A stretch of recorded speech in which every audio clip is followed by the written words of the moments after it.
الله أكبر الله أكبر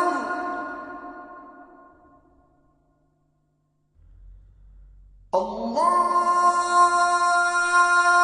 أكبر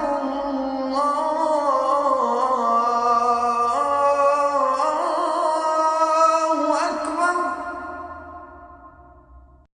Welcome to Let the Quran Speak. My name is Sophia, I'm your host.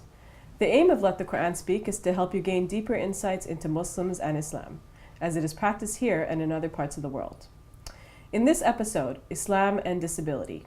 In some Muslim communities, there is stigma attached to those with disabilities. How can we extend the religious principles of respect and mercy towards those who have a disability? How do we ensure that people with disabilities feel included in community life? Before we answer those questions, New Year's resolutions. As we begin a new year, many Canadians make resolutions in the hopes of effecting positive life changes. Muslims may also want to take advantage of the new year to set goals, mend bad habits, and embark on a new path. What sort of resolutions should we make, and how do we ensure that they don't fail? With me to answer those questions, Dr. Shabir Ali, President of the Islamic Information Center. Dr. Shabir, welcome to Let the Quran Speak. Pleasure to be on as usual. It's interesting that many people take the new year as an opportunity to make resolutions, but perhaps it's not interesting. Perhaps it's the usual. People think of the new year as a new beginning, a new start, a time to look at their lives and assess where they're going. Yes, I think this is quite natural, and there's nothing un-Islamic about it. And that's what Muslims would do as well. With every passing phase in our lives, we were aware that things have not gone to the optimum, and we want to optimize whatever time remains of our lives. And we use time markers or event markers to trigger for us new beginnings and new directions in life. Mm-hmm. And I guess, as Muslims, Islam is about, personal growth, achieving excellence. And so looking back on your life and trying to assess and see how you can do better is an important part of Islam. Yes, time in fact is very important, and the Quran draws our attention to the passing of time. And many chapters begin, for example, by remarking on the time related phenomena, like for example the rising of the sun, وَالشَّمْسِ وَضُحَاهَا, the sun and its morning light, وَاللَّيْلِ إِذَا يَغْشَى. Another chapter does begin saying by the night and what it covers,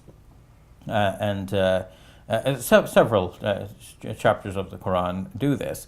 The Quran says by time, وَالْعَصْرِ إِنَّ الْإِنسَانَ لَفِي خُسْرٍ, by time certainly human beings are in a state of loss, except for those who believe in what is right and enjoin on each other the truth and patience and so on.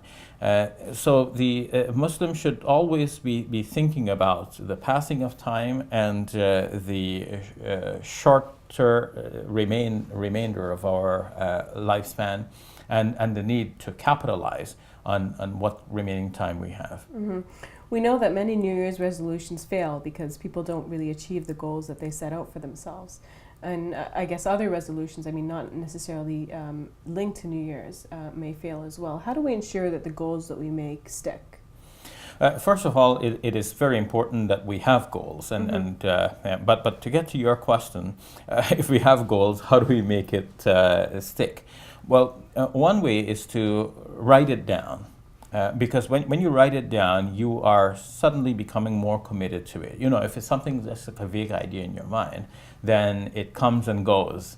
But once you have written it down, you can look back later at what you have written, and you can see, well, wait a minute, I didn't quite achieve that, did I? And now you can no longer convince yourself that was not your goal, because this is where the mind plays tricks on us, right? Mm-hmm. We can convince ourselves that we weren't quite decided. I thought about it, but I didn't quite decide on it. So I thought about quitting smoking, but I didn't quite make that as a resolution, so I didn't really fail, right? But once you've put it down in writing, it's very clear what's your resolution at the time. And then if you didn't achieve that, you can look back on it and say, well, yeah, I really did fail that time, but you know what? I'm going to make it right this time. Mm-hmm. Now you make a new resolution. Put that in writing as well. So, mm-hmm. So that's one thing. A second thing I would recommend is to tell people who would be sympathetic to you By sharing it now, it's no longer private. You are getting other people on board, and now you feel a certain sense of responsibility to the other people because you've told them you're going to do this, and if you fail, they're going to feel disappointed as well.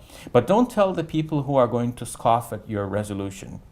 I tell somebody, I have a resolution that I'm going to achieve a diploma in the next 2 years, and I'm going to start this year.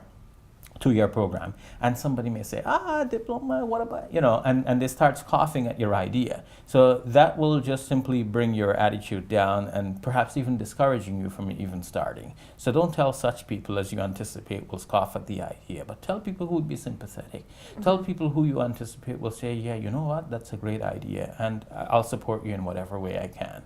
Or even if I can't support you in anything physically or materially, but at least my heart and spirit and wishes that you do complete this. I look forward to it as well. Then you are encouraged to go ahead and do that. You have a supportive circle of friends or of acquaintances, of family members who also expect you to excel. Mm-hmm.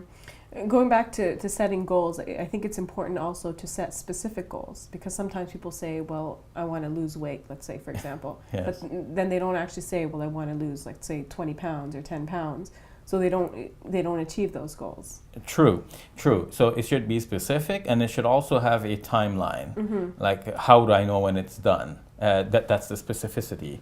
And by what time should it be done? Because if I just say I want to lose 20 pounds and you're going to take 20 years to lose 20 pounds, mm-hmm. well, then it's a goal that's it's too far into the future. Mm-hmm. And I guess you want to be realistic too, right? Exactly. About your goals. Otherwise, it's way too overwhelming to ever even embark on it, on achieving it. True. So people have dreams. Dreams. Somebody says, I want to learn the Arabic language. Somebody says, I want to memorize the Quran, and so on. These are dreams. But they become goals when you put a deadline to them. I want to learn enough Arabic to be able to read the Quran and basically understand, say, 80% of what I'm reading without having to consult any other source. And for the other 20%, I'll consult the other sources. So how will I know when I get there? Okay, so let's say there's a 3-part book which is taught in the University of Medina, and it's available widely wherever Muslim books are sold. Okay, these are 3 books. Within the next 2 years, I'll finish these 3 books. So let's say I'll do the first 2 books in the first year because they're simpler books, the 3rd book in the second year. So within 2 years I'll be done. So at the end of the first year, I'll be able to look back and say, okay, I've done these 2 books, or have I not? Then, so you have a specific timeline and a specific goal. Otherwise, the time will pass and you will not achieve this because it's just a dream, mm-hmm. Unless you make it a goal, which is basically a dream, but with a deadline. Mm-hmm. Are there any goals that we shouldn't be making, or that we should be making, perhaps, as a Muslim? Well, as a Muslim, there are many things we can put forward as goals. First, we want to make sure that we are fulfilling the obligations that God has laid upon us. So our 5 times regular daily prayers. If a person is now praying only 1 a day, one can say, okay, by the end of the year, I want to be praying all 5. So I'm going to gradually get there. I can't turn my whole life around all at once, but I'll gradually do it. Let's say within a month I'll add 1 prayer, so I'll have 2, and then another month I'll add another prayer, I'll have 3, and so on. So that gradually the life is reshaped, and the regulations of Islam are conveniently accommodated within that changing and evolving lifestyle. All right, thank you for that, Brother Shabir. You're welcome. We'll take a break. When we return, Islam and disability.